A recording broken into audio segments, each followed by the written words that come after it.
about a day or two after a bare knuckle fight, it's like you have been hit by a train. We saw Paulie talking to Boxing Social the other day, talking about how bare knuckle isn't as tough, it doesn't hurt as much, it's superficial. You know, it's easier to do. You know, punches don't hurt as much. What's your thoughts on that? So I have to agree with him on a couple of things. Look, professional boxing, especially at the standard that he was at, world level. Look, I was English, British level as a professional boxer, and I don't believe that I was good enough to get to world level boxing. So that just shows you how good you have to be a world level boxer. And the 12-round distance, you know, them grueling fights and the punches, because obviously, look, gloves were brought in to protect your hands, not the fighter's head, you know, so you can imagine how you feel after a fight.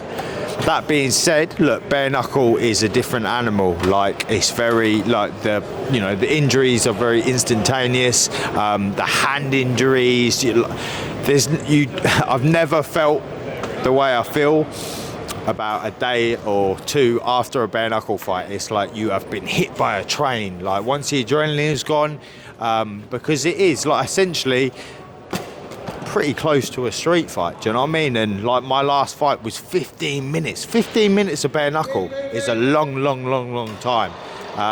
You know, you imagine most street fights go about 30 seconds, if that. 15 minutes of banging it out bare knuckle, like, you can't even explain the hand damage and everything else. And you know, that's as big as getting cut at the end of the day. You know, the hand damage, trying to keep poking that jab out when your hand's like about 3 times the size is so swollen.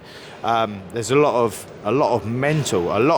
Not saying there isn't in boxing, but it's a different kind of mental. Do you know what I mean? So I do sort of see what he gets, but that's coming from a guy who hasn't had much experience in bare knuckle as well. You know, I fortunately had experience doing both. So yeah, that's how I call it, you know.